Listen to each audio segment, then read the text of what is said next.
concentré, puisque lors du premier match, sur la réalisation ou non des contrats.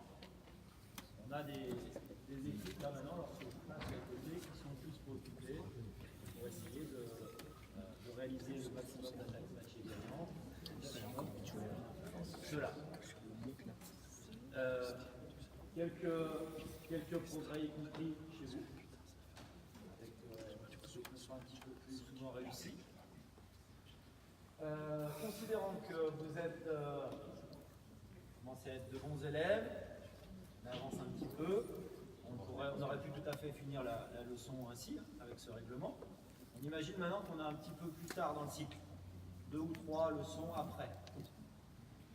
Les niveaux de jeu commencent à être un petit peu plus élaborés, les élèves commencent à réussir un petit peu plus souvent leur contrat, au moins pour certaines équipes. Et donc on va introduire quelques variables. Là on était sur blocage autorisé et illimité. Et bien on va rajouter 2 autres règlements pour l'introduire progressivement. Donc le règlement 1 c'était celui qu'on vient de voir là, blocage autorisé et illimité. Il y a maintenant un règlement 2. Règlement 2, vous avez droit à 3 blocages durant le match. Et le règlement 3 est destiné aux équipes qui essayent de se passer du blocage, donc blocage interdit. Avant le début du match, vous concertez d'abord, vous regardez contre qui vous jouez, vous prenez en compte vos résultats obtenus jusqu'alors, et vous annoncez à l'équipe adverse le règlement avec lequel vous avez joué. Vous allez jouer.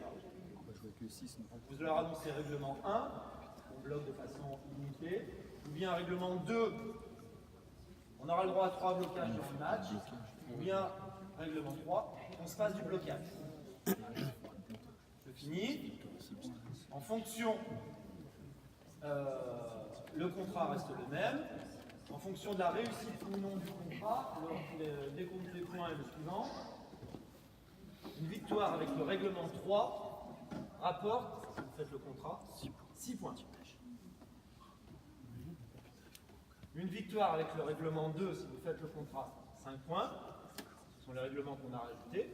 Et on garde la même chose que tout à l'heure pour les autres règlements. Victoire avec le règlement 1 et avec contrat, 4 points. Victoire sans le contrat, 3 points.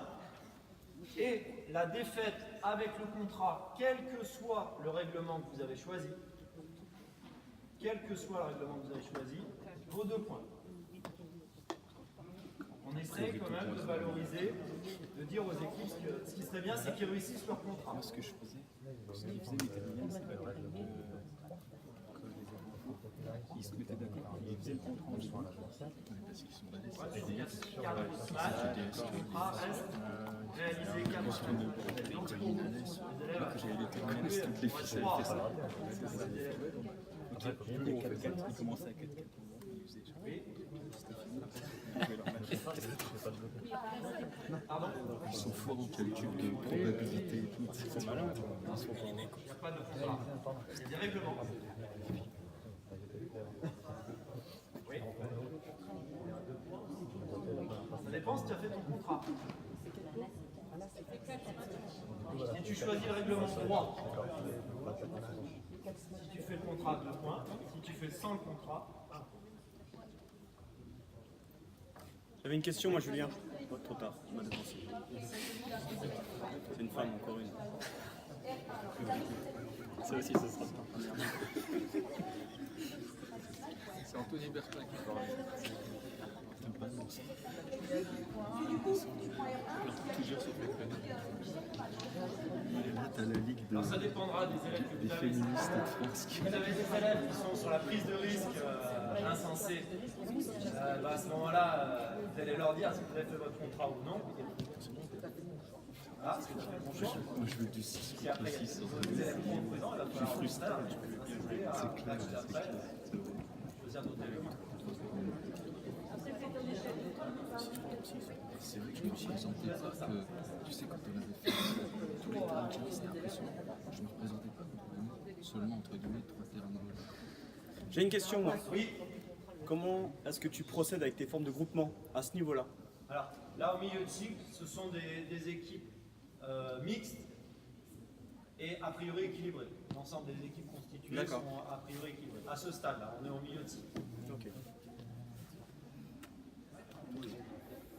Mixte en termes de niveau. Je veux dire, voilà, il y a des bons, des moins bons. Mais du coup, c'est problématique. Parce que celui qui se retrouve en difficulté, finalement, il va peut-être vouloir dire, ben moi, je vais tout le temps bloquer le ballon, et puis les autres vont dire, mais non, on va essayer sans. Et bien à ce moment-là, Tu vas quand même créer du conflit il y a une derrière. hétérogénéité au sein de l'équipe. Quand vous allez choisir le règlement 2, il y a un nombre de blocages limité. Règlement 2, on a le droit à 3 blocages. On va peut-être se mettre d'accord pour que celui qui utilise les blocages, c'est celui qui est peut-être plus en difficulté. Ça peut être une stratégie. à un moment donné. Alors, 3 blocages, du coup, ça fait court.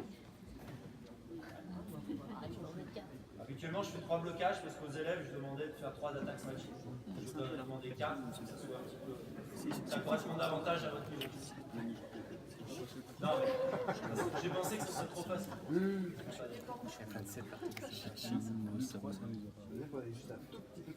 Ok? Donc on essaie, on repart sur le règlement suivant. Hein, on fait une rotation, on remet les plots à 0. Vous vous concertez, vous annoncez votre règlement à l'équipe.